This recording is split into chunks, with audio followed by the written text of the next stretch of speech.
Bryant, would you lead us in the Pledge of Allegiance?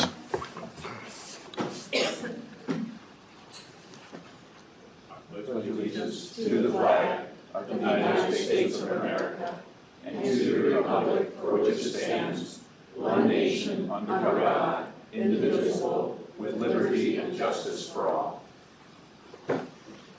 Thank you. Are there any changes to the agenda we need tonight? If not, can we approve the agenda as it stands? So moved. Brian Bushling has moved. Kristen Wing has seconded. Call for a vote. Approve it. It is approved. Announcements. I'm going to take the floor for a minute and make a couple of announcements. The first, there's been a great deal of misinformation out there, and it is causing some problems. We are not here to stop anyone from voting for their sheriff or for any other elected official. We are here under the Idaho Constitution to make a recommendation, and I'm going to read. I know somebody thought I was going to make a wacky statement, and I am. I'm going to read from the Idaho Constitution. Idaho Constitution, Article 18, County Organization, Section 12, Optional Forms of County Government. Quote, no optional form of county government shall be operative in any county until it has been submitted to and approved by a majority of the electors voting thereon in the county affected at a general or special election as provided by law. That law has provided that that election shall be the next general election. We will be providing a report. That report will be submitted next spring. That report will then have 60 days, which will put the next general election November 2022. Whatever we say, it will be up to the voters of Kootenai County, not up to us, not up to the county commissioners. The voters of Kootenai County will be given a vote. I would appreciate it if those of you here would try to help and dispel the misinformation that's out there, because there are a lot of people who are terrified that we're going to take away their right to vote. And in reality, we're giving them another right to vote.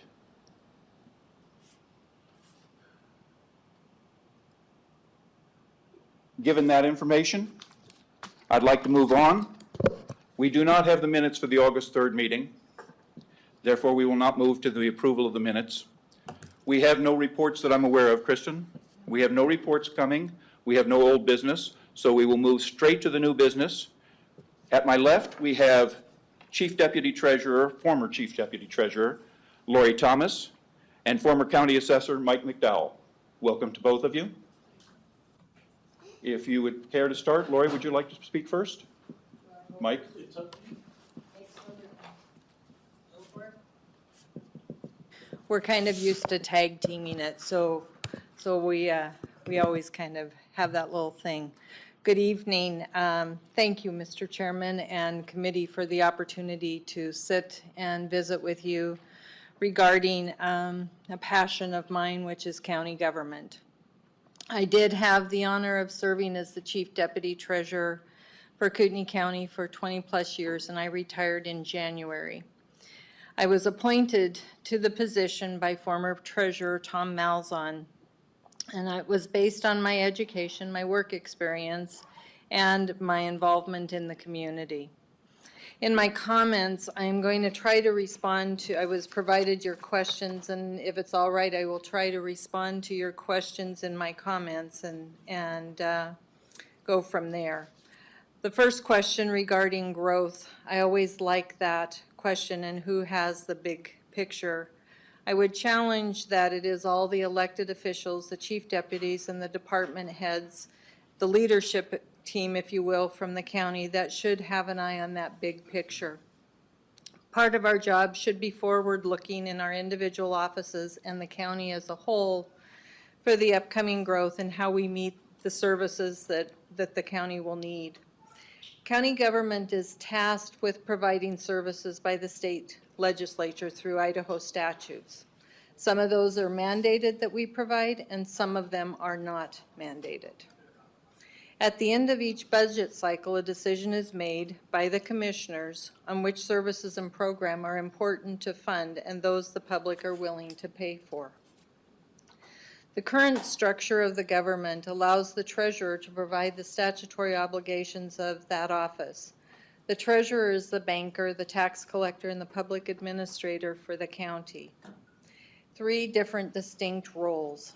As the banker, the office receives deposits, reconciles all the revenue for the county. That role also does all of the public investing of our dollars. As the tax collector, the office is responsible for preparing, mailing, collection, and then distributing the tax bills to the auditor's office for the distribution to the taxing districts.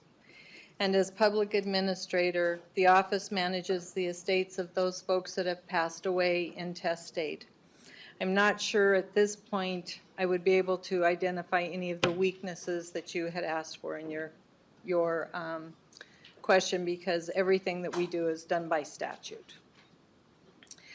During my tenure with the Treasurer's Office, I worked and collaborated several areas with the board. When I first started, we had monthly meetings with the board and the Auditor's Office to discuss the county's financial position and any upcoming large financial needs or projects, so that all the departments that needed to plan and for those resources were aware of anything upcoming. Those meetings were discontinued with a new board approximately 8 to 10 years ago. The board holds monthly tax cancellation and waiver meetings, of which I sat in with along with a representative from the Assessor's office. Because of our familiarity with the tax and assessment process, we assisted the board in providing background or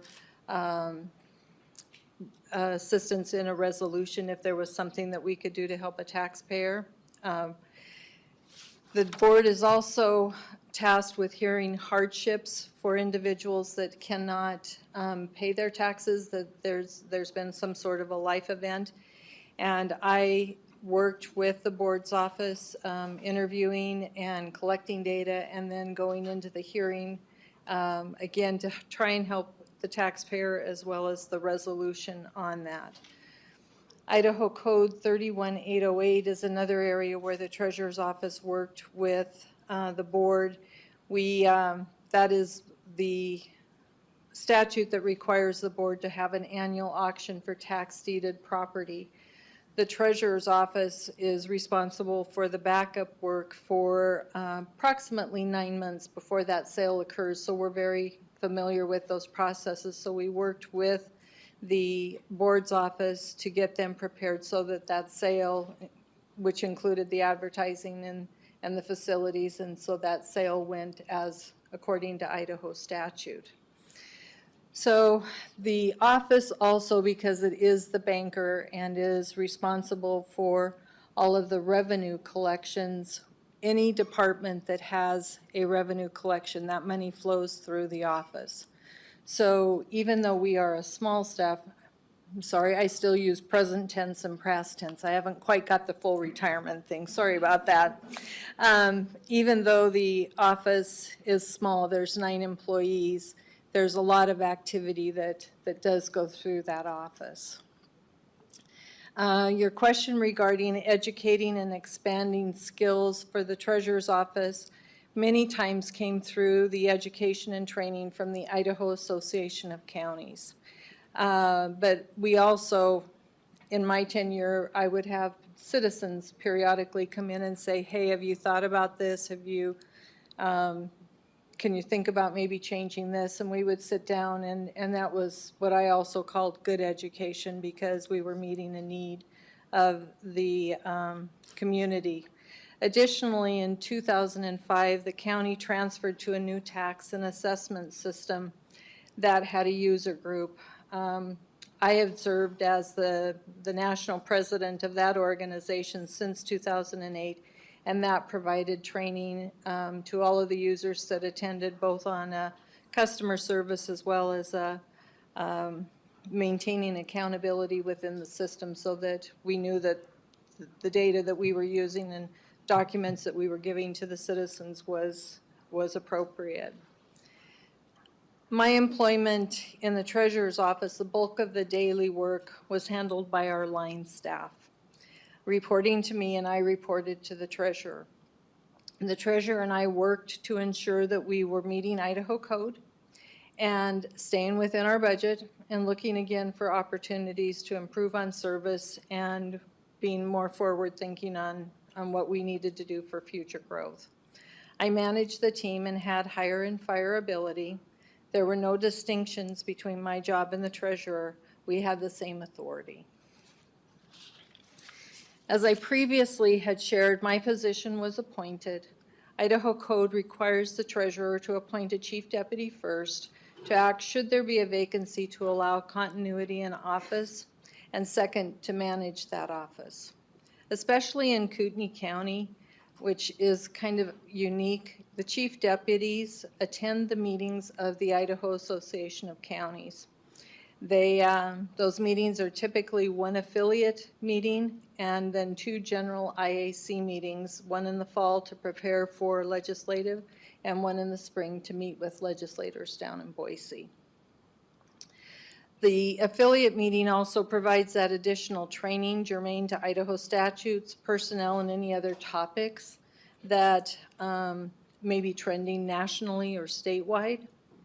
With the Treasurers Association, I also participated in many times providing the training to the treasurers. And so I'm not sure, there was a question if you were appointed or hired, if it had a negative impact. So I'm not sure that, because I was pretty much treated as an equal within that organization. And also several times, the then Chief Deputy Assessor and I, and also Mike, we provided training at the national user group meetings as well as with groups in our community to educate about the county, what we did. I have concerns about removing the elected officials and making those positions appointed or hired. County government, as I shared, is administrative by function. We provide services and enforce the laws that are handed down to us by the state legislature. There are checks and balances already in place put into the statutes between the county elected officials. By statute, the board is given appeal or approval authority, and if the row elected positions cease and they become employees, ultimately my fear is the taxpayer loses some rights. Should the voters choose to approve a ballot measure, the changes to be seen in the treasurer's office would be minimal to me at first. The job is defined in statute, and that would need to continue. Where I would see potential issues is with the ability to challenge either a perception or an outright abuse by the board and not following the law. An elected official, I don't feel, would have the same repercussions as an employee. The other thing that I've heard, because I've kind of been following your meetings, that the Joe Albertson Superstore, the bakery department, and the meat manager.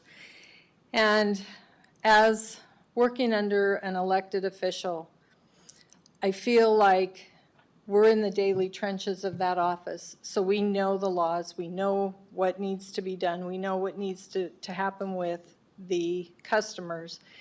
And if there's a problem or a need, or we need to see an increase in a service level, we're able, under an elected official, to go do that. We're given our budget on an annual basis, and we can work within that budget to do that. My fear is if you go under an elected official or under the Board of County Commissioners, you're going to lose that ability to react in a timely fashion. And I'm talking about an issue if you have the negative thing that happens where you've had maybe a software glitch or you've had some catastrophic event that you've got to be dealing with. And then you've got to go to the board, you've got to explain everything to the board. If you've got an elected official that's in the position that knows the job, knows the requirements, and you have that negative event, we can just immediately start working to resolve it. You don't have to schedule meetings and have to bring people up to date. From the budget perspective, either governing structure puts the office at the end of the board's decision, so I'm not sure that makes a difference.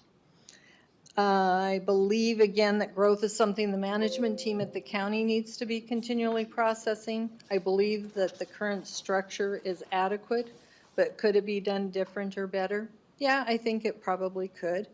I have worked with several elected officials and boards. Most of them have been good. We've had a few where the majority of us have waited on a countdown till the next election.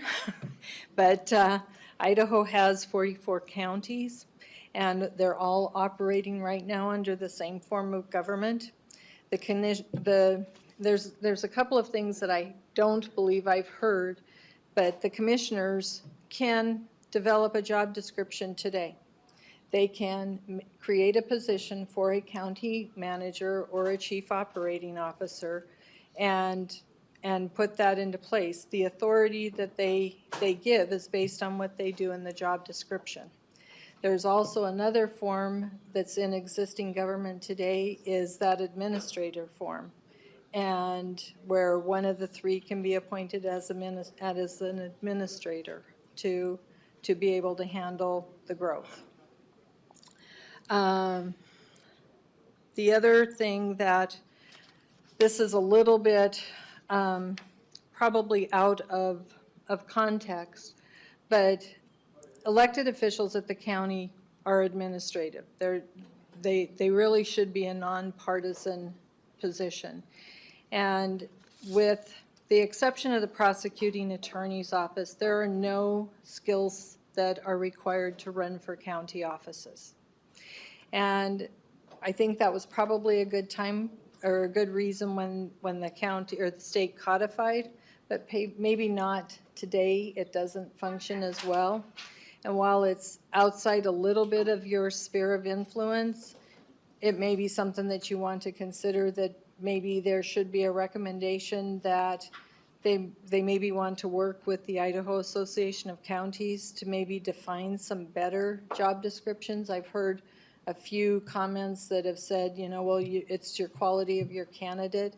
I think sometimes candidates don't know exactly what they're getting into when they run for office. And yes, you should do your research, but until you've actually walked in those shoes, it's pretty hard to know what those requirements are.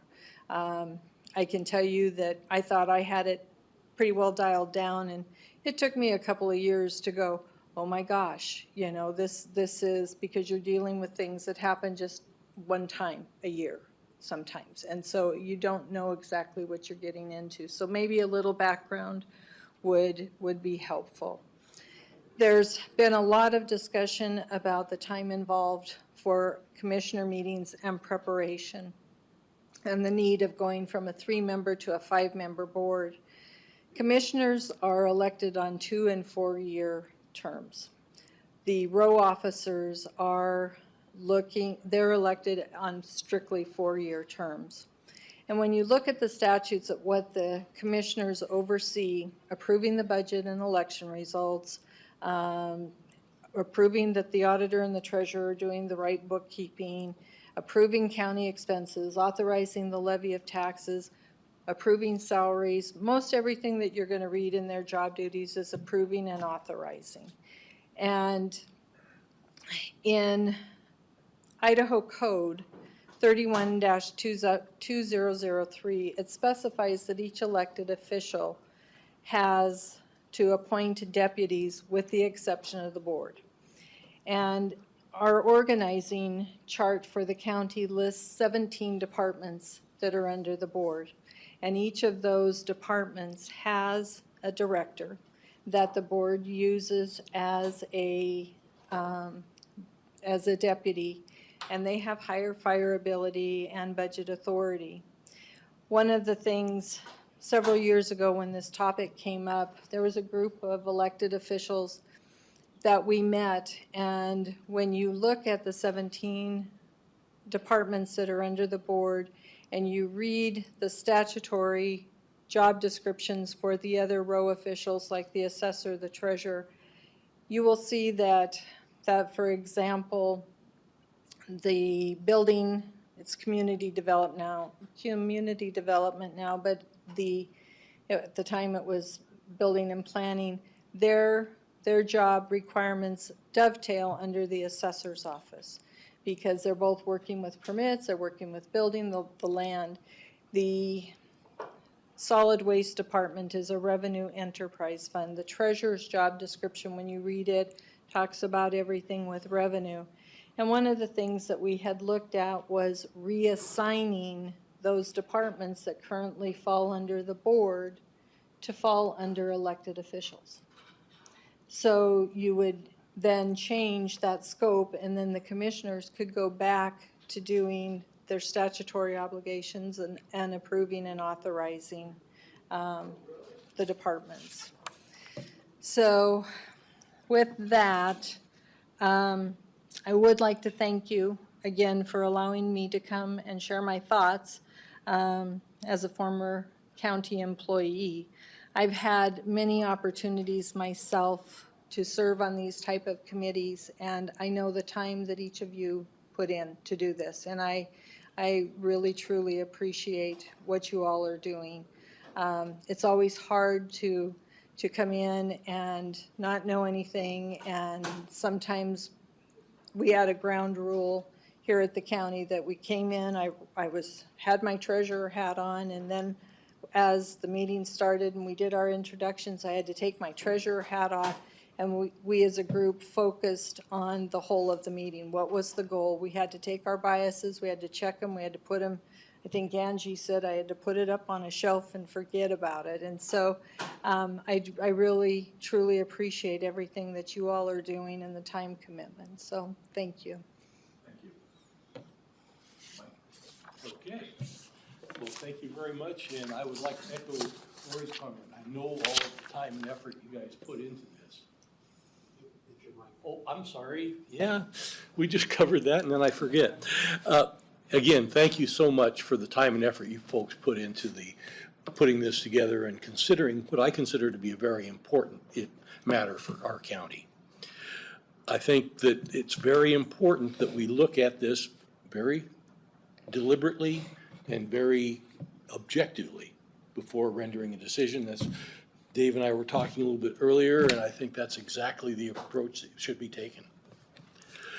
A little bit about me. I'm a fourth-generation native of Kootenai County. There aren't too many of us left, but there are still a few.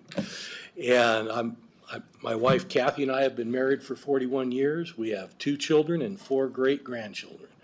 4 really good grandchildren, not great-grandchildren.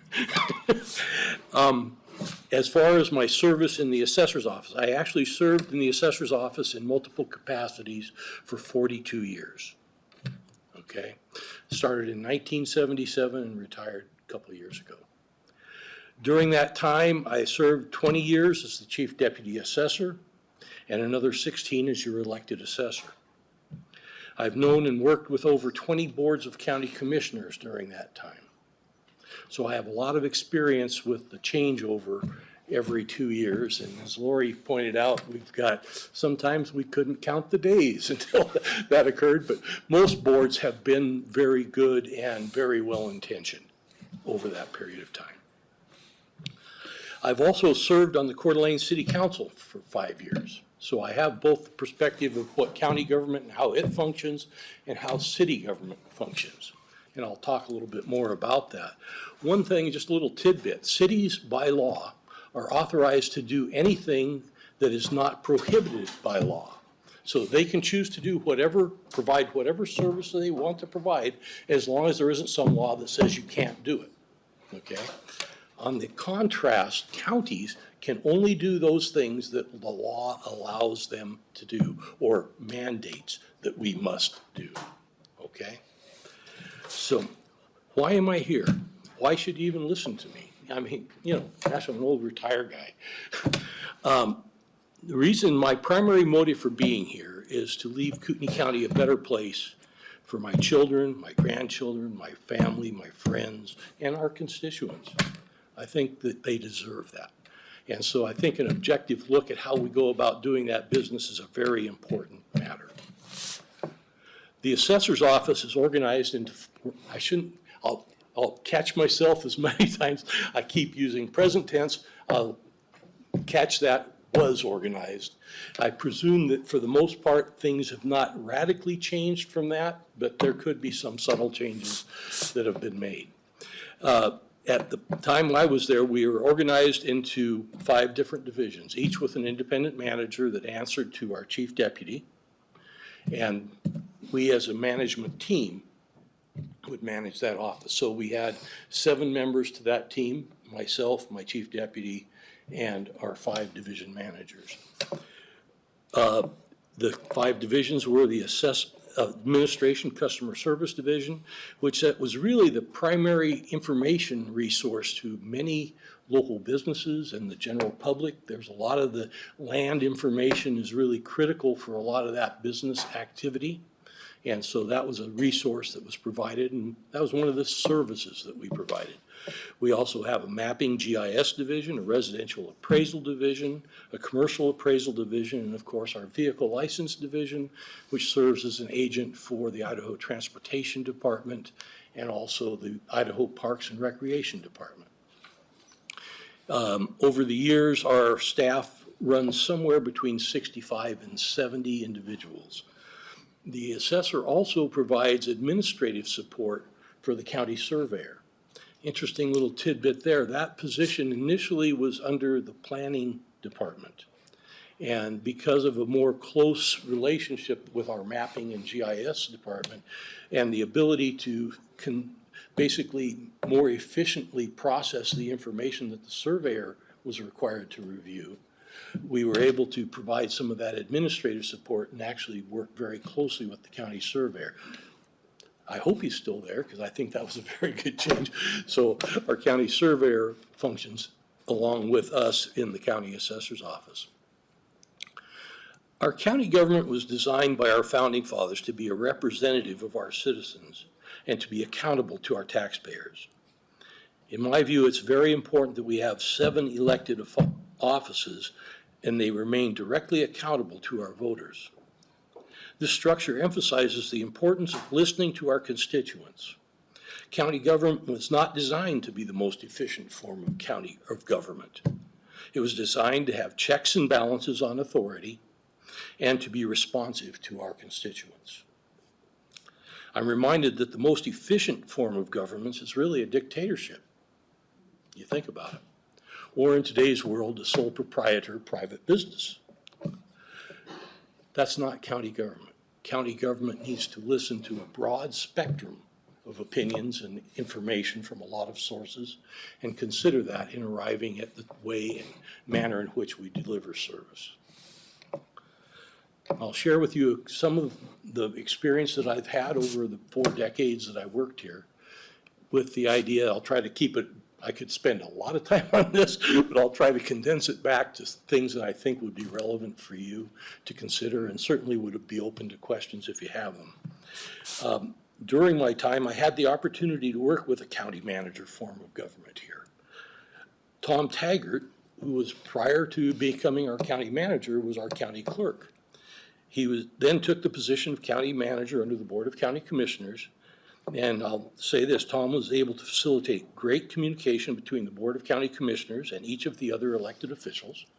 I think a lot because of the fact that he had been an elected official and understood the relationships there and understood the checks and balances within county government structure on those authorities.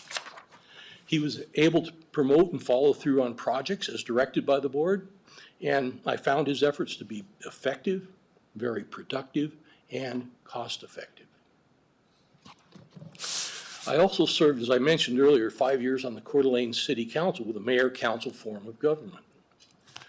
With a mayor and a 6-member council, we were able to set long-term goals which were revisited each year and updated with new information and priorities as our needs evolved. This is a great way to develop long-range priorities. I'll give you a little different side of things. At one point, we had a board chairman who didn't agree with the legal definition of market value, the arm's length transaction, willing seller, willing buyer definition. It not only was the legal definition, but it's also the definition that we were required by law to use in the assessor's office to define market value. However, that wasn't something that that individual chose to accept, and so he kept his own definition, much to our chagrin. Well, the law also provides for a Board of Equalization, which is the Board of County Commissioners who sit to hear appeals of valuation questions that come before them. There were several occasions where we had to appeal decisions what we consider to be unfair to the general taxpayers, that shifted tax burden away from an individual unfairly. We appealed those to the State Board of Tax Appeals, and I would say that probably 95% of the time we were successful in our appeals, which tells you a little bit about what erroneous assumptions are and how they impact those decisions. Had I been an appointed official and had appealed a decision, a determination made by the Board of Equalization, I suspect that they may have considered that to be insubordination, and I would have probably been dismissed. Something to consider. The separation of authorities exists within county government for good reasons.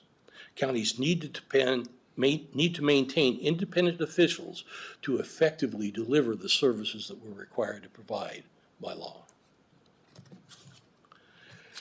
Yet, there was a question of county government shortfalls, and I'll talk a little bit about that. Over the years, I've seen many good-intentioned plans scuttled by the change in the majority of our Board of County Commissioners. 2 years comes up, boom, we're going a different direction. One recent example is the revocation of building permits. We all remember that.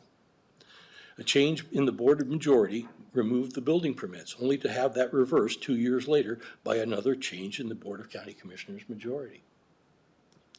There were many good pay plans and also, excuse me? Okay. I'll start over again. There were many good pay plans, long-range facility plans, and other action plans developed through a consensus of all the elected officials that were scuttled by the election. Please silence the phone. I thought I just did, I'm sorry.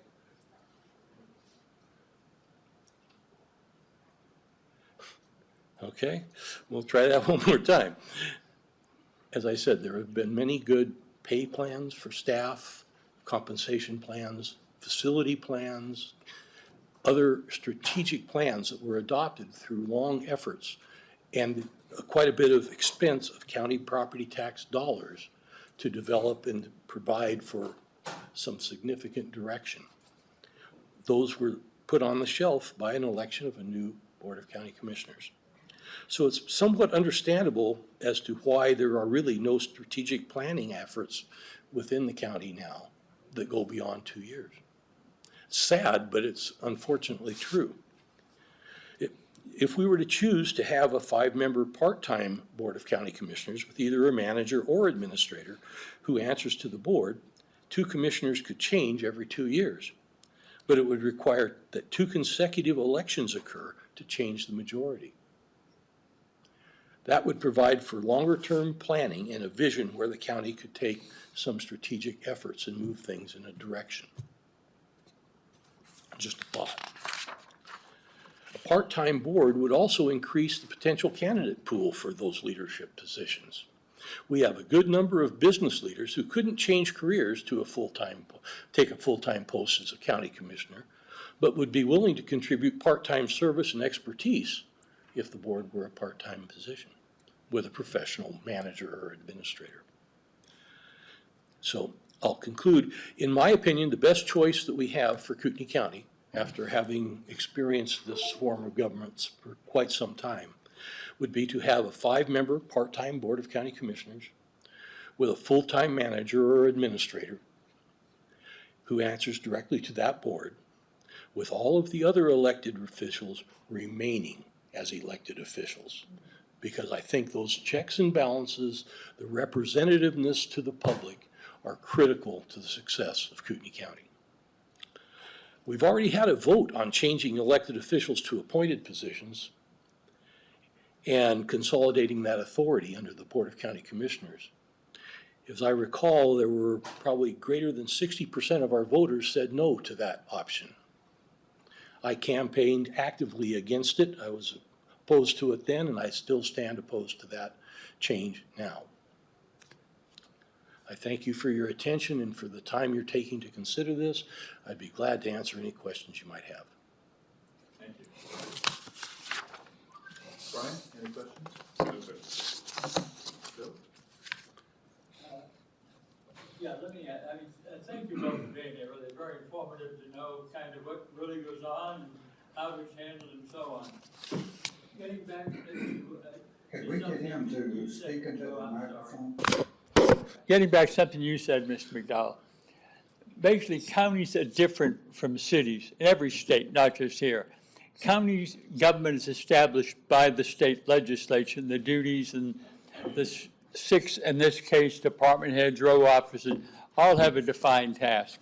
And I guess the question I want to ask is whether that person is elected or appointed, do they really have much discretion to do anything? Are they really bound by the legislature to act only in accordance with the statute? And I'd ask you both to give you a comment, if you could, please. I'll start with an answer to that. Yeah, about 95% of what we do is mandated by law, okay? But how you do it and the way you deliver service is what is the discretionary piece of that. And I think that gets back to being directly accountable to the constituency. I'll give you an example. When I was the assessor, we placed a high priority on providing a mail-in registration process, a renewal process.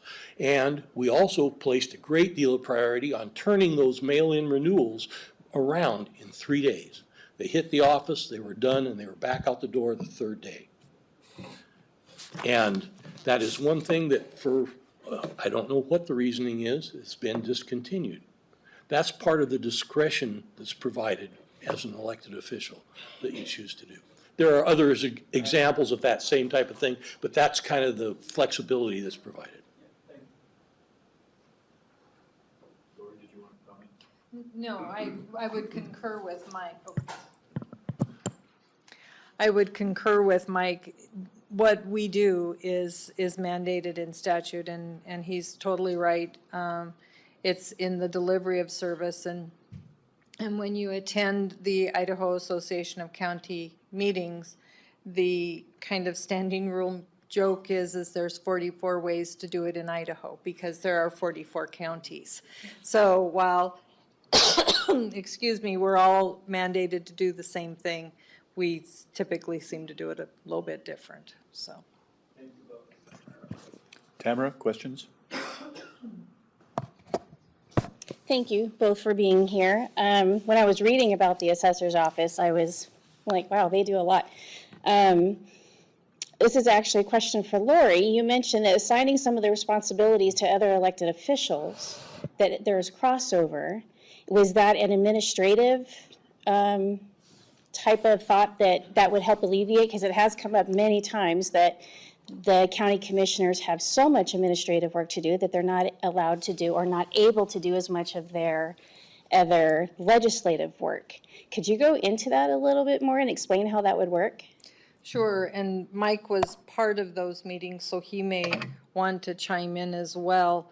Again, I think it was about 8 to 10 years ago, and this was all being addressed. Do you do the optional forms? And looking at how we make that county function better. And if you read the statutory requirements that are for an assessor, for the treasurer, what their job duties are, and you look at those 17 departments that are under the Board of County Commissioners, then again, the treasurer's office focuses on revenue. So the thought process was those departments under the board that focused on revenue, those would move under the purview of the treasurer. The community development, because of the building permits, that would move under the assessor's office. The departments that had multiple support issues for the county would fall under a panel of elected officials, the sitting elected officials, with a rotating chair, because they felt at that time that all of the elected officials, because those departments served countywide, should have a say. And so it was it would take over those budget areas, that would take over the full, it would just be like another department under an elected official. So could that be done now? That's not any type of, It's just, it would be merely a reassign.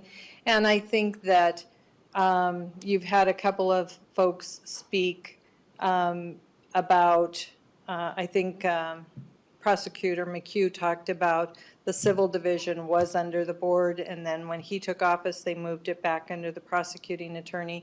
And I think he talked about juvenile diversion also moved back under, and it's basically, it's that simple to be able to do that, yes. thank you. Kristen, any questions? Yes, I'm trying to think of how to formulate it. I've got a bunch of things now going through my brain all at one time. Some of the things that you've said, and then thinking about the things that other people have said. One thing you two might not be aware is that I've actually been putting a lot of effort into reaching out to other counties across the United States that are somewhat similar to Kootenai in the sense of our growth and our size, the combination of rural, urban, that sort of thing. And I'm finding that there are some different models out there. And the other thing that I'm aware of is that while being a part of this group, let me back up and start that differently.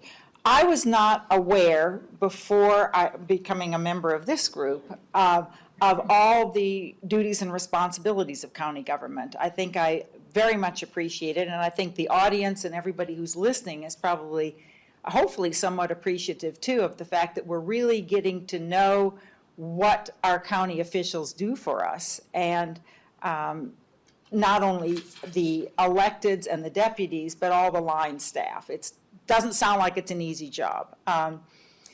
And it's one that perhaps isn't as rewarded or noticed as it should be. As an administrator for decades and decades, when you're doing a good job, people don't notice it. It's like, well, must be an easy job. When something goes wrong, that's when it's like, what? What's wrong with those people? So if you're doing a good job, then we don't know what you're doing. But something that's come to my attention since I've been part of this process is how partisan the issues seem to be. I mean, just talking about county government seems to get people all upset. And I'm not understanding, when you're in the job, you referred to the fact that you had some commissioners come in, both of you, and you were counting the days. Was that because of their competence or incompetence? Was it a matter of personality? And did you find that amongst other electeds? I mean, is it just kind of the luck of the draw that the people elect the right person who happens to want to run for the office? Or is there something more in it that I'm not understanding in terms of how you efficiently work together and get this to work so that you're elected with an R or a D or whatever behind your name, but once you're elected or in place, you're serving the people? That wasn't a very clear question, but if you could just respond to it. I'll comment, and then certainly Laurie will have, I'm sure, some thoughts to share as well. Frankly, once you're in office, you shouldn't be paying attention to R's and D's or I's or whatever else it might be. You're there to serve the people of Kootenai County, regardless.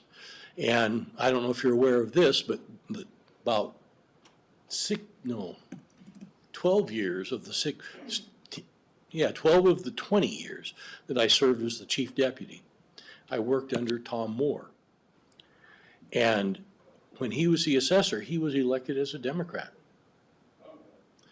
Never came up as an issue. He knew I was always Republican. But frankly, the work that we did is not political one way or the other. If we're doing our job right, we're doing it objectively and looking at the facts to arrive at results. As far as other board members or other elected officials over the years, some are more qualified than others, some have better understanding than others, some have more amenable personalities than others. And I'll leave it to your imagination to fill in the blanks. Yes, I would love to comment. That is why I shared a couple of times in my comments, I don't feel these jobs should be partisan because they are an administrative role that you want the most qualified person in the position. And I question, when I started at the county in 2001, I came from federal service, so change of level of government. And in that position, I also worked in a nonpartisan role, even though I worked for a Republican U.S. Senator. And so I was used to being able to get the job done, and politics never entered the job. It never entered the job. What I have noticed personally in recent years is the political rhetoric has heightened outside of the job, which has brought it into the election process, which has been really disheartening because I don't feel sometimes that we are getting the best candidates to run for office because of the political strings that have been attached. And I think that you end up with a weakness in the government structure.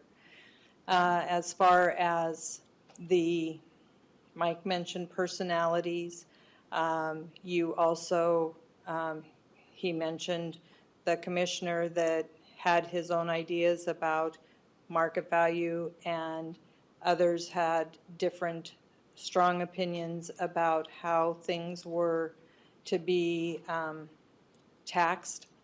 And one would even start the tax cancellation meetings with saying, I hate property taxes.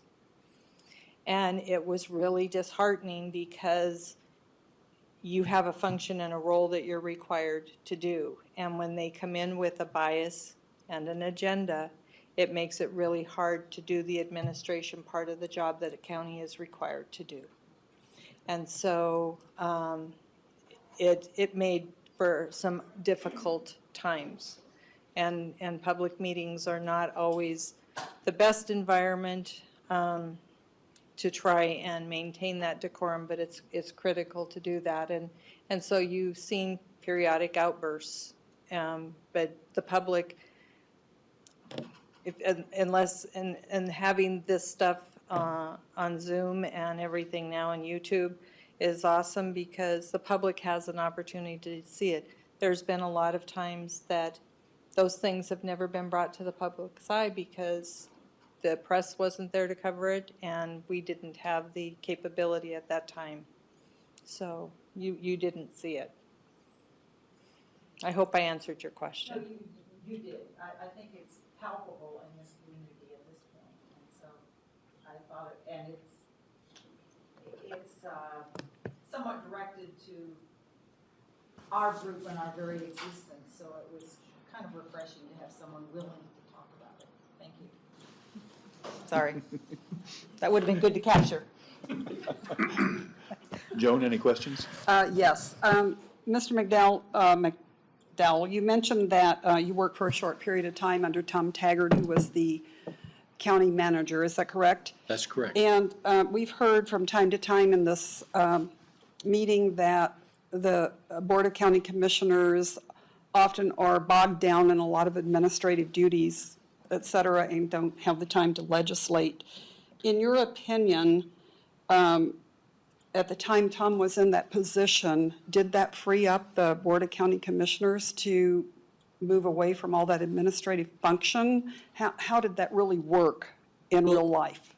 In real terms, it did reduce the amount of time the board spent on those type of functions.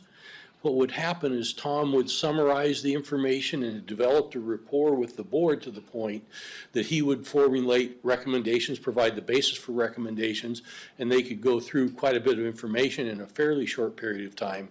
They were still the authority that made the decision, but they were able to do it much more quickly as a result of his legwork. So. Bruce? Yes, thank you both for being here. My question is geared more towards Ms. Thomas. Towards the end of your opening statement, you talked about how the commissioners could actually assign some of their responsibilities to the elected officials. And I find that fascinating because if I understood you correctly, they could just merely reassign those responsibilities. I take it that's with a vote, a majority vote? Pretty Yes. much, or, I mean, is it You left too simple first. here, or is there something more to He it? left first. I think it would take a majority on the board to make that decision, but it would also have to show receptiveness on the receiving end from the other elected official as well. Okay. And at the time that this discussion happened, the elected officials in those positions were very supportive of that because we felt very strongly that government would become more efficient. Why do you suppose that the BOCC wouldn't take advantage of that? Normally in private entities or corporations, shifting responsibility sometimes seems to be the big game. Here, they don't want to shift responsibility. I'm just curious why you think that is. You want me to do it? Sometimes it's viewed as a power struggle. I would say it that candidly. You'll clean it up. No, I think you're right. I think that there gets to be a sense of worth, if you will, that evolves around the kind of responsibilities that are provided. And right, wrong, or indifferent, that sometimes creates a aversion to disseminating some of those responsibilities. Yeah, well, I appreciate that, and it seems from just kind of reading between the tea leaves that all of your issues while working in county government have really been with the BOCC. So, thank you. Let's see. Bob, do you have any questions? Yeah, there was earlier comments about having a 5-person board and a manager, and I just wondered how you think a manager, what responsibilities would he have to the row officers? I take it there wouldn't be any supervisorial responsibility, but it would just be coordination, or how do you see that? Yes, I would look at it to function much like the function that Tom Taggart performed when he was here doing that. He basically was the voice. His paper keeps going in and out for some reason. I didn't catch that. Can you hear? Try moving it closer to you. Okay, I'll move They're it not up. as sensitive Is as that we were better? told. Anyway, the way that I would see that is, as Tom Taggart was the county manager, he was basically the voice of the Board of County Commissioners, and he worked very well, could come in one-on-one and meet with groups of elected officials, gather information, formulate thoughts, plans, and direction, and then bring that forward to the board. So it provided a little bit more efficient process from a Board of County Commissioners perspective, and I think overall it created better efficiency within the system. As a follow-up to that, in talking about when you have one of these elected officials, whether it's a D or an I or whatever, Republican, shouldn't come into play, but do you feel that really works that way at the commissioner level rather than the row officers? It's slightly different from a Board of County Commissioners point of view because they do have some policy type issues that they deal with. And so the party politics could have a relation there that certainly would have an influence. The other positions are pretty much administrative in nature and should be party blind in my view. Thank you. Dave, do you have any, I'm not putting it in front of me. Dave, do you have any questions? Not at this time, no, thank you. Okay. Kurt, do you have any questions? Yes, I wanted to ask, with the idea of part-time county commissioners, one of our earlier people who came before the committee here expressed a concern that they would be unable to be sufficiently informed to do their jobs well if they were in a part-time role. I guess you don't necessarily see that as a serious problem since you're advocating that that would be a good approach. It would require quite a bit of energy on the part of the individuals. I can tell you when I served on the city council as a part-time council member, I spent probably 3-4 hours a day, or night it actually was, reading background material, doing research on issues so that I would stay informed. So I think it would really be up to the individual serving in the position. Plus, I think the administrator or manager can also assist with condensing a lot of the information into the nuggets, if you will, of the best and most critical pieces to understand. Okay, thank you. Bryant? Phil? Yeah, if I could, please. Can I talk? Who is that? I'm sorry. She's the flower. Oh, Sherry. I'm sorry, Sherry. I saw a flower up there and didn't think you were connected. Let Phil finish his question and then I'll bring you in, Sherry. I apologize. All right. There's been talk in the different forms of government and even some of the existing county governments here in Idaho where they have the 3 elected commissioners and an intermediary administrator appointed by the commission, not elected or not a county manager type of position, whatever. If that was done, and my concern is that someone needs to be able to oversee particularly the budget.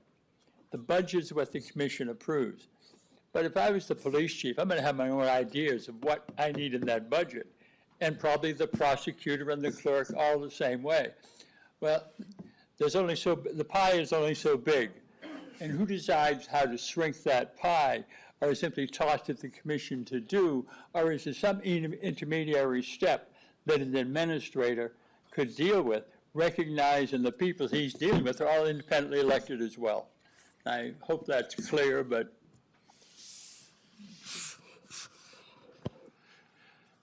I'll try to address that a little bit.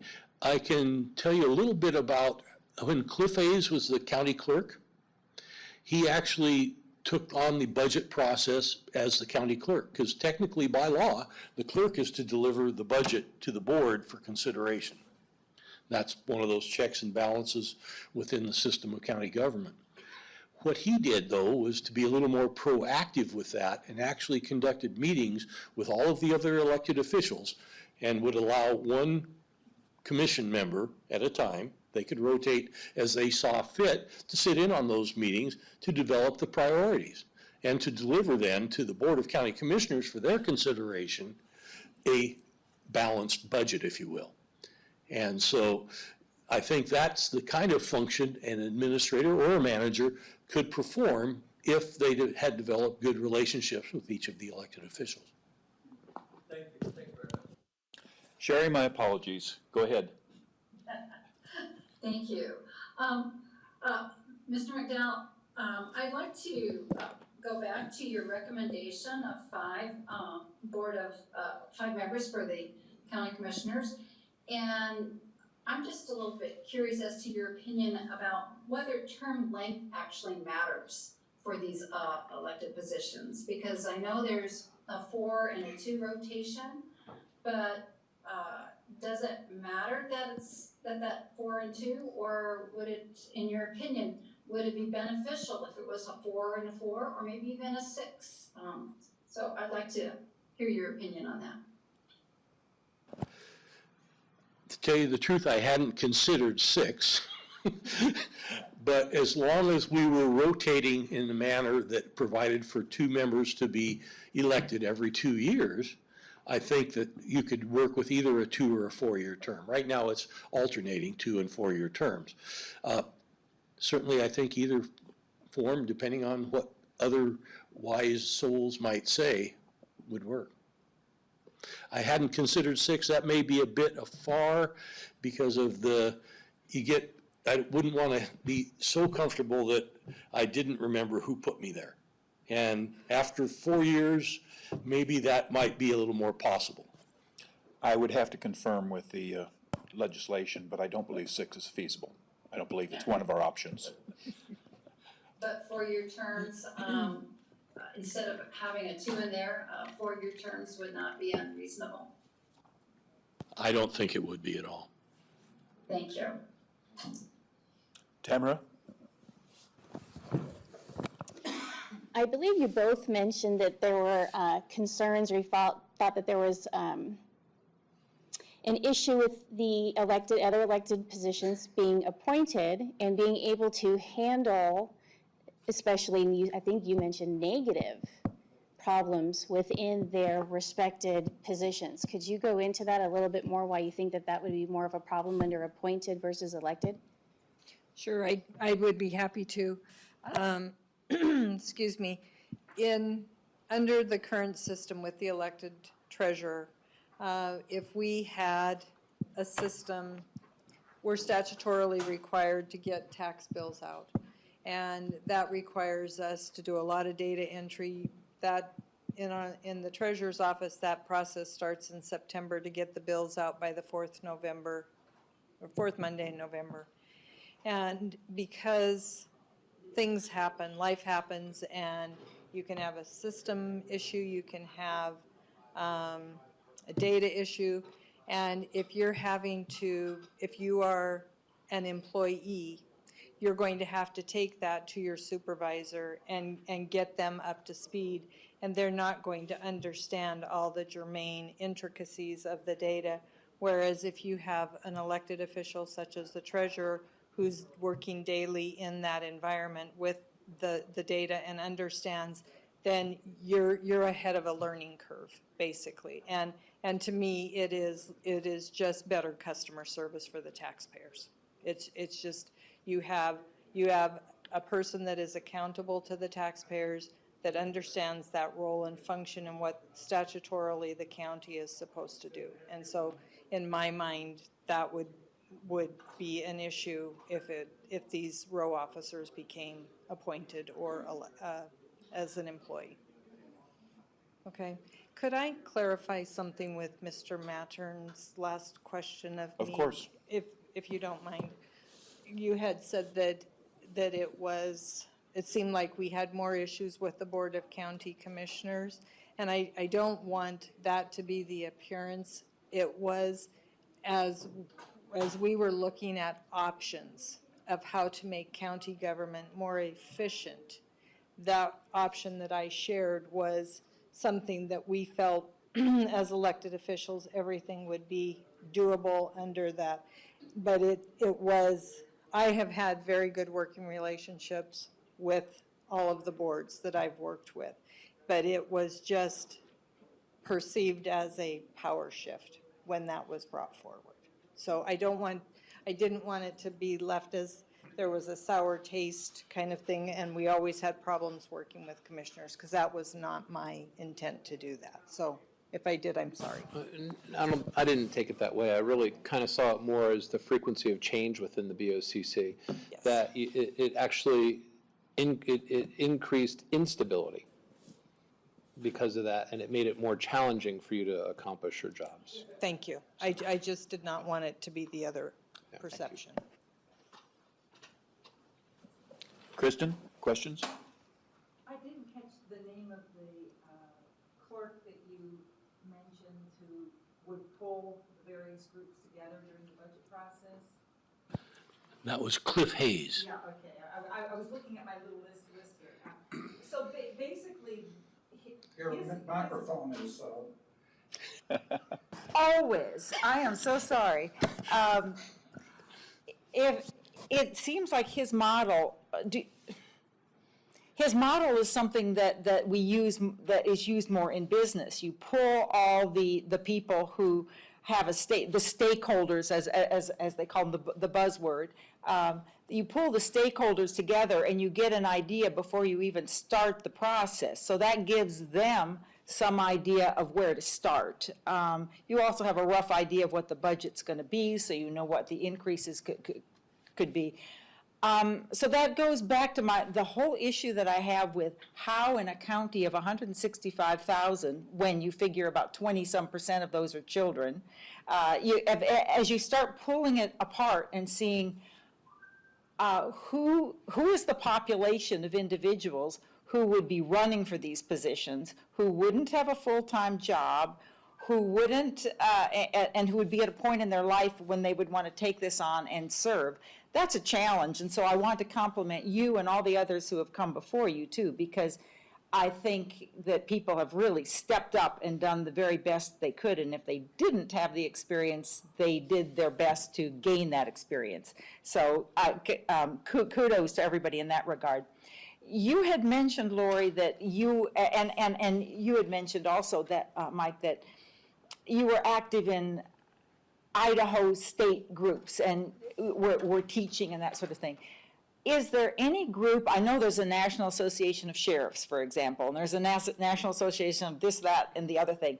Are there national associations where those of you who come into elected office or are chief deputies that you can be part of, where you share information and best practices and that sort of thing? Mm-hmm. And I ask that again from the perspective that I mentioned earlier, that I'm actually reaching out to counties and across the U.S. In states that are primarily conservative and either as similar to Idaho or counties as similar to Kootenai County as possible to try to get what best practices are out there. And I'm seeing a lot of different models. So I'm just wondering what your perspective is on these national organizations and how helpful they are.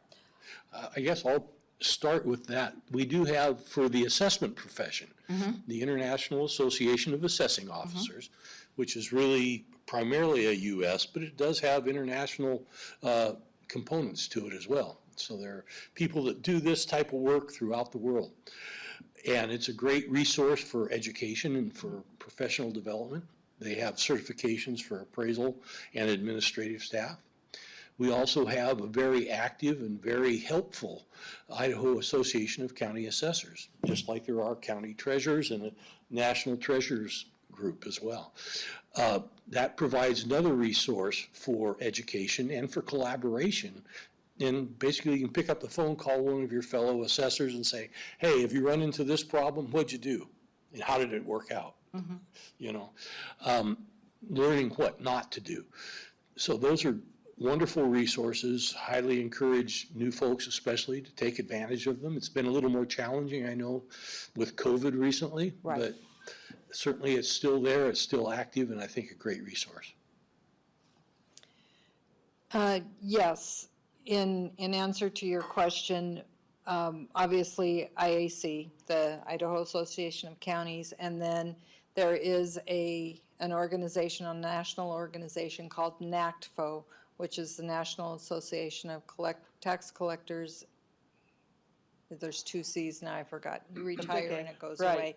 Our former treasurer, Tom Malzahn, served as the president of that organization, and I have participated with them, and Mike is correct, we have been able to use best practices, reach out to those organizations, and it's a great networking. And if you need contacts, I can easily get you those contacts there. Appreciate that. And then through our user group with the tax and assessment software, my side of it is called TUG, Mike's side of it was the Proval Users Conference. And basically what that software system was what they called a COTS system, custom off the shelf.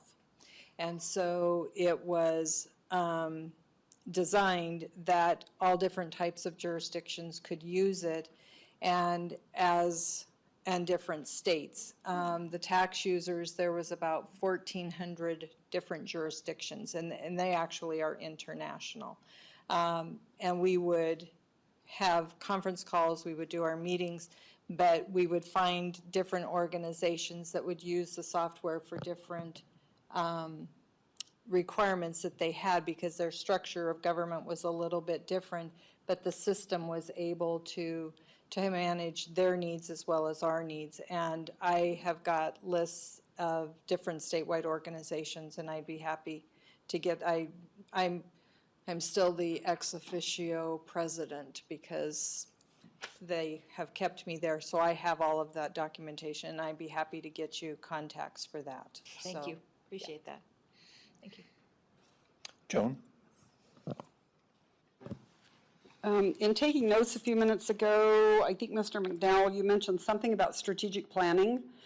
I might have misunderstood you, but I thought you said at some point there was strategic planning happening at the county level and then it stopped. Is that correct?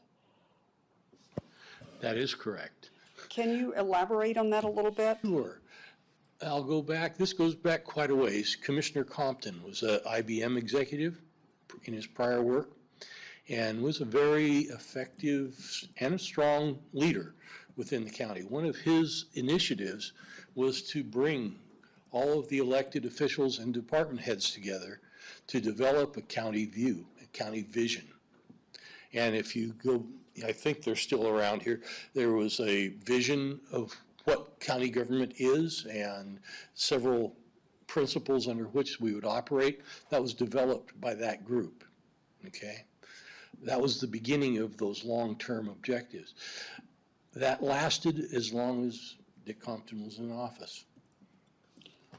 So one of the other people we interviewed, I think it was the coroner, also seemed to be concerned that there was no longer strategic planning happening at the county level, and with their growth that we're facing, how do you think the county can best manage strategic planning, and would it take someone like an administrator or manager position in order to facilitate that, since the commissioners change over so frequently?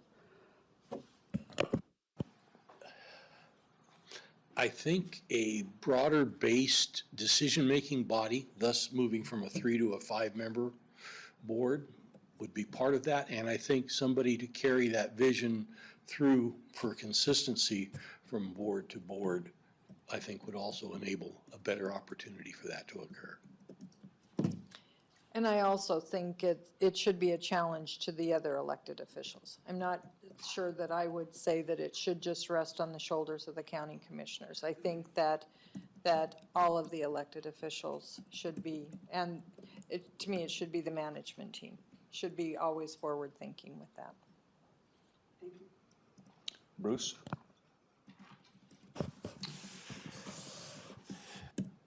Well, Ms. Genter, you asked the question I was going to ask, but, so that's good, though. No, I appreciate that, because it does sound like strategic planning is one of the shortcomings here. And it does sound like the system doesn't really facilitate that. But in the end, it's all about the people in the positions, because if the people don't buy into the vision, then it just doesn't happen. I guess I'm kind of curious as to how much, Ms. Thomas, you mentioned how much the elected officials can play a role in strategic planning, largely because we've learned that there are some issues with software in some of the different departments. One of them, I believe, is no longer being supported by the manufacturer of it. And you would think that an elected official in charge of that department would be thinking about setting aside budgetary money for the upgrade at some point. But it sounds like the BOCC could actually impede that if they wanted to. So again, it kind of comes back to the BOCC is really where everything happens. And I think Mr. McDowell's point of 5 commissioners and some sort of a manager underneath them working with the other elected officials could maybe slow that down a little bit. I'm just kind of curious if the commissioners could easily give their responsibility to the different departments, could they take it away? I meant to follow up with that earlier. And that's happened, yes. Departments have shifted frequently in my tenure at the county. So some have shifted from one elected official to another elected official, not just between the board and another elected official. So yes, it has, But it's mutually, it's not unilaterally by the BOCC. yes. Okay. Okay, Bob, questions? I think everyone understands the difference between city and county government where counties are largely mandated by the state and cities are more wide open.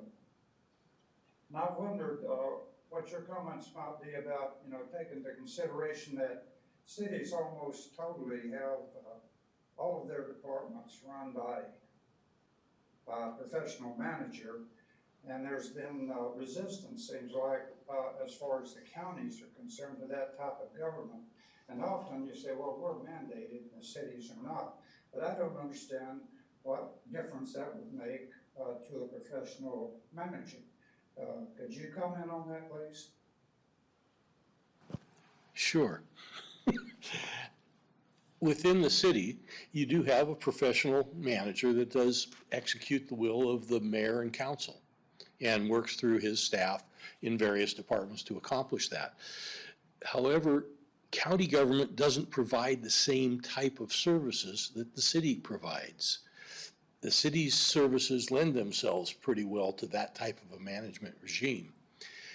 There is no assessment in city government.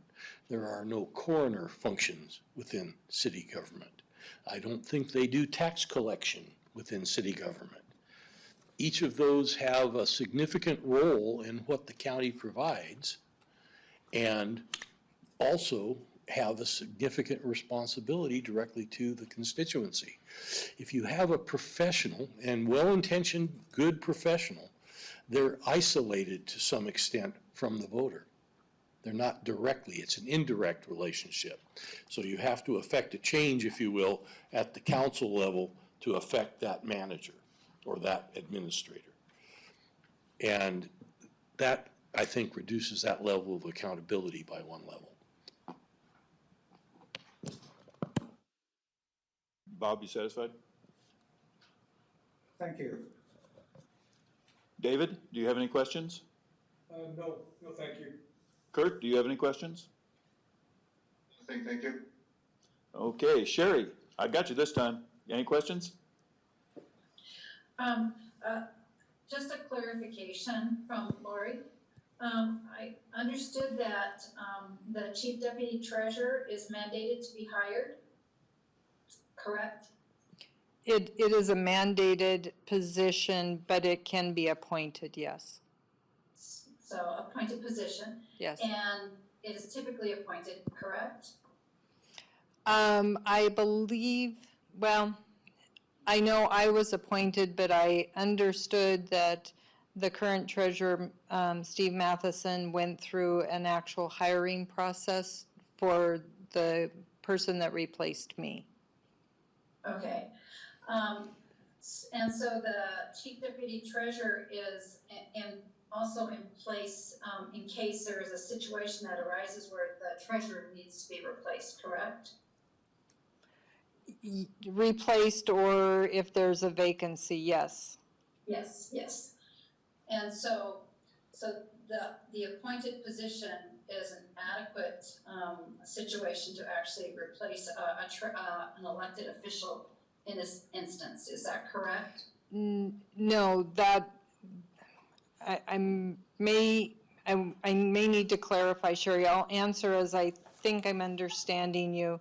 If there is a vacancy for whatever reason in the elected treasurer, that chief deputy would serve until there's a process in place where, because it is a county office, the political party that is affiliated, Steve Matheson is a Republican, so that office, that chief deputy would serve until the Republican Central Committee would meet under their statutory obligations and choose 3 names and provide those 3 names to the county commissioner, and they would choose one of those 3 names to become the successor. That could include the name of the chief deputy, but it also wouldn't, there would be no requirement to do that. Did I answer that? You did. Okay. Excellent. Thank you. Okay. Thank you very much. Okay. Brian? No questions, thank you. Phil? Yeah, one final thing. Across the country in the past 50 years or so, commission form of government, particularly among cities, just about non-existent. Counties' government with the commission form at the county level has remained, particularly in the Pacific Northwest. I'm not quite sure why it's here, but more so than other places. The cities have all gone to council manager, a strong mayor, appointed department heads, and so on. And the whole idea of those was to take the politics out of who runs the departments and create a more professional form of government. Not sure how successful that has been, but that was the objective. In the time I've been here, we have interviews by some of the different row officers. And my experience has been great. I really have no problem with any been here so far. I was really impressed by the coroner, although I don't want to meet him again, but he was very nice. But what I'd really like to know is, other than the prosecutor, there were no special qualifications. He has to be a lawyer, or she, the others, anyway. And we've been fortunate. The people have elected good people, as best I can tell. But is there anything we can do, any kind of qualifications or that should be required, belonging to an international assessors or something that would give them show that they are particularly qualified, that would help to inform the public, this is who I should vote for and this is why, other than seeing an R or D after their name? Well, first, I would hope that the electoral process would also provide for informing the voters as to what qualifications an individual might possess. But that said, it would be great to have some education requirements associated with many of the offices. It's my understanding you would have to have a change in state law to implement that. And I think the Idaho Association of Counties has a pretty good voice when it comes to those sorts of things and has also looked into those types of issues in the past. So that would probably be the vehicle that I would choose to use to move that type of an initiative forward. Thank you. Tamara, questions? Yeah, I think just one final one. Mike, you said that, I think in the beginning, that county government was created not to be efficient, but to have checks and balances. And I'm gathering from you that you believe that the 5-member commission board would be more efficient. Would there be any other ways that you would believe that we could increase efficiency, but also keeping our checks and balances? I think you can always, within each department within the county, look for ways to make that function more efficient. And I would encourage all current office holders to continue to look for that. As far as the 5-member board, I think with some form of a professional manager that helps facilitate the direction that they establish, I think that could provide some greater efficiencies, as Tom Taggart had done before. Tom served under 3 full-time, though, correct? That's correct. So one of the issues that came out with some of the commissioners, and I think with a few of the other elected officials, was that 5 part-time commissioners, you actually have less time, they have less time in the day in the office in order to get done what they need to get done. So how would having the 5 part-time, even if you have somebody like that, these people who are responsible for getting their mandates done, if you have less time in office, how is that going to increase efficiency? Again, that depends on the individuals in those positions, but it also is critical that you have a good professional administrator or manager that would help enable that. Kristen? That is a challenge. Before you jump in, we're losing people pretty rapidly. I would like to make an announcement right now before everybody does disappear. Next week is dark.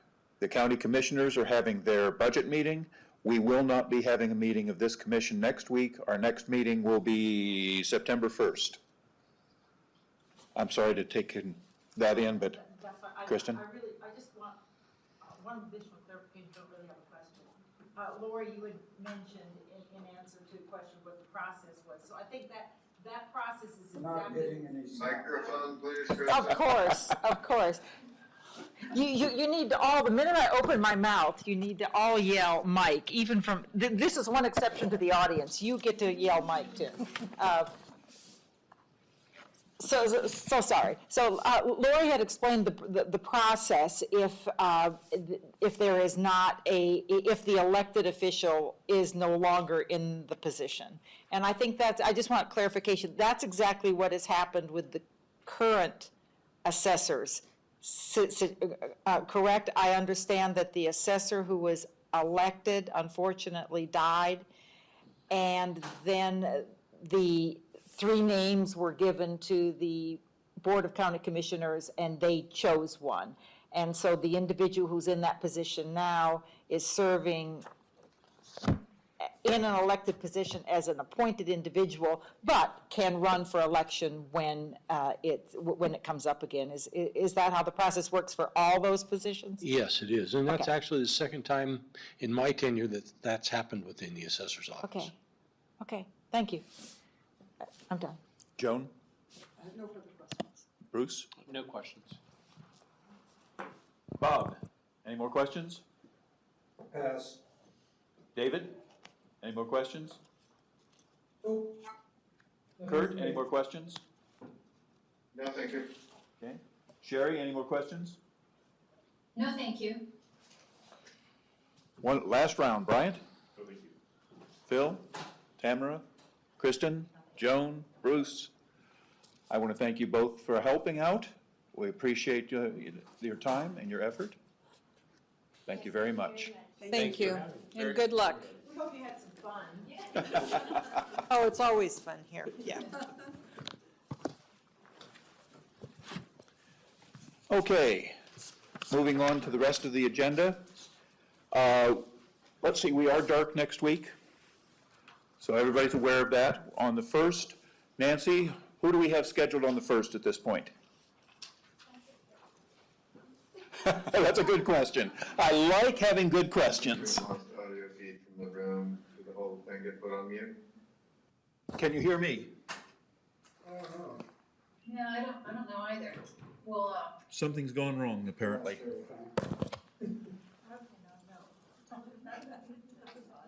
Maybe Nancy walked away so she wasn't pressing the button.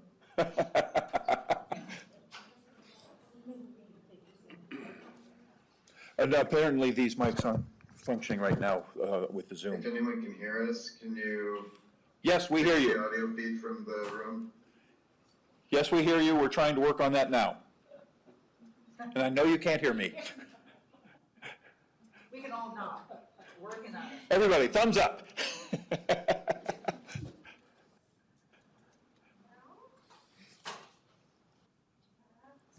Okay, we cannot hear anything from the room. Nancy is trying to work on it right now. You can't, you'll hear me when she gets it Last thing I heard fixed. was Dave's, thank you. Yes. She could type it into the chat. Yeah, I don't, We cannot hear. Write a little thing on the back. Here, right, working on it? Where's the camera that's working on it? The camera is behind Joan and Kristen. Now we hear you again. Thank you. Oh, you're back, okay. Not gonna lie, I unplugged it and plugged it back in. Hey, that's the high-tech version. Learned something from having an IT department. You close the windows and you reopen the windows. You've crossed your fingers. So on the 1st, we were supposed to have the current assessor, Bela Kovacs, and current chief deputy treasurer, Jill Smith. Assessor Kovacs shared with me, I think just yesterday afternoon, that he will not be able to make it on the 1st. So we had talked about having 3 people one week, so we can certainly look at inviting some of those other department heads in next week. A few of them are available if you want to go that direction. Sheriff Norris also reached out to me, and I had given him, we had the couple of weeks in the middle of September there, between the 15th and the 22nd. He preferred the 15th, so he would like to tentatively be put in there if you're up for that. On the 8th, we have Ben Wolfinger, and then some of the other department heads, whoever, they were kind of balancing out whoever was available first versus the 8th to fill those in. And then, so we just need to kind of a little bit of direction on the 1st, and then we're out to the 15th and 22nd. Okay.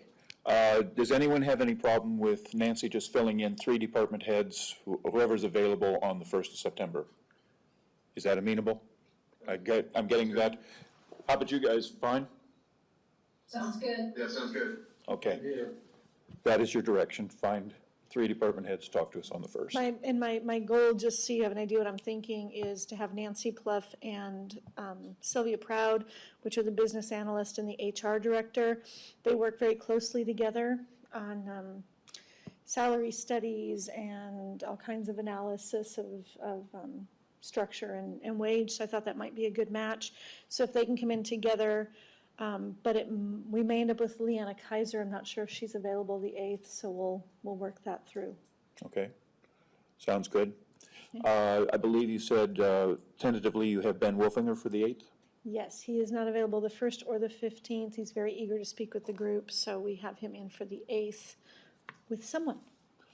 Do we have any objection to former Sheriff Ben Wolfinger presenting on the 8th of September? Everyone's okay? No.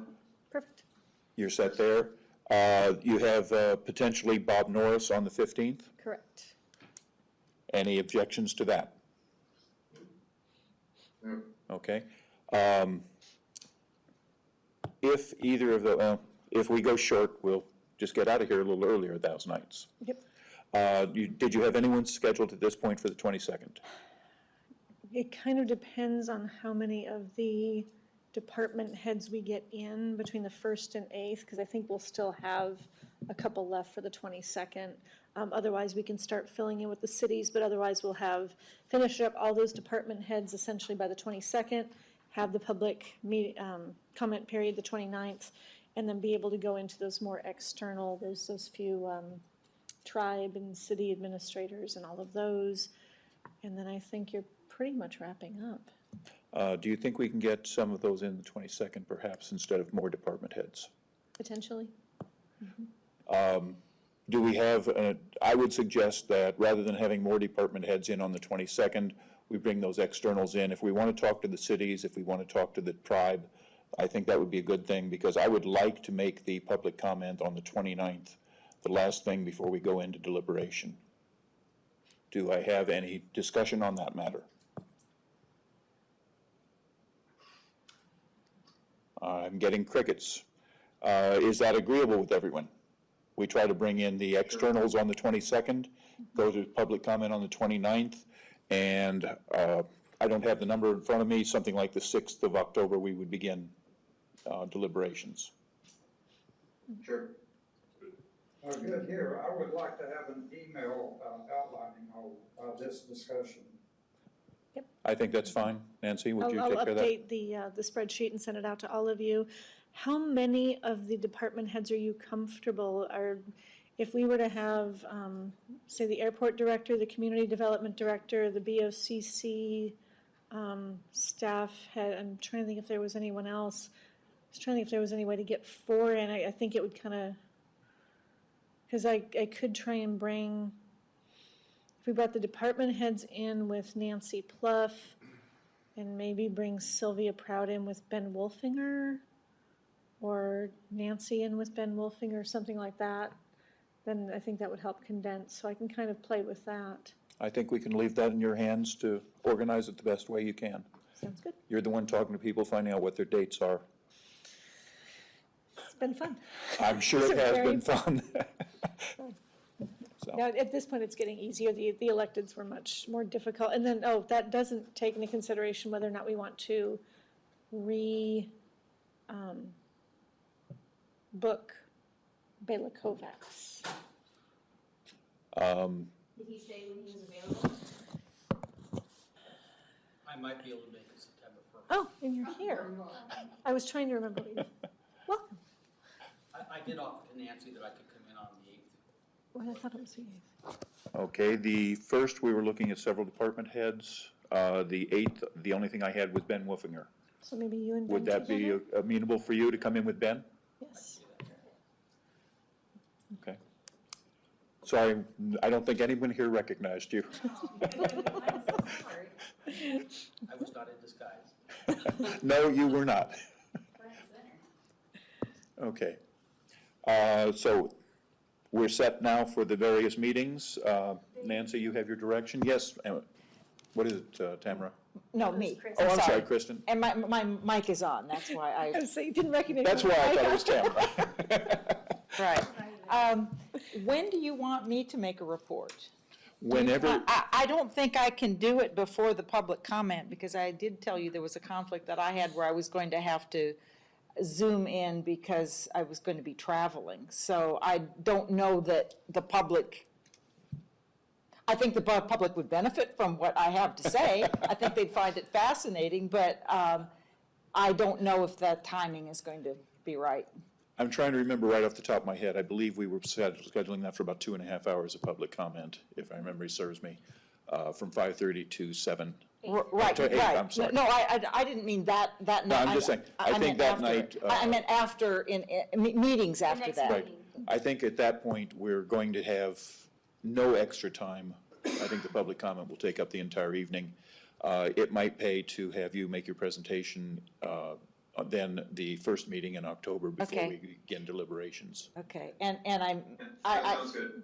well, I may not be here then, is what I'm saying. So I'll work out something with Nancy and see if I can, because I was going to put some things up and have some handouts, and so that you could see some of the data, not just listen, but have a takeaway. So I might be able to do that, zooming in. Yeah, Okay. now that this is sort of No, working. it seems It's to be halfway working working. fine. Right? And I do know where I will be on the, that first, well, I don't know where I will, I don't know, anyway. COVID's thrown everything off, you kind of go when you can, and this is a trip that we've been planning, and so we think it's a go. It may not be a go, but, Okay. all right, well, we'll be flexible, and I'll work with Nancy on getting that information to everybody. Okay. Everyone's amenable with the plan that we have right now? Okay. Nancy, you have your direction. If you would please try to put it into some kind of order. We can do that. We can absolutely do it. Okay. I believe that pretty much covers everything tonight. Do I have a move to adjourn? I have 2 moves to adjourn. There we go. Adjourn. Who made the motion, Chair? The motion to adjourn came from Tamara, seconded by Phil.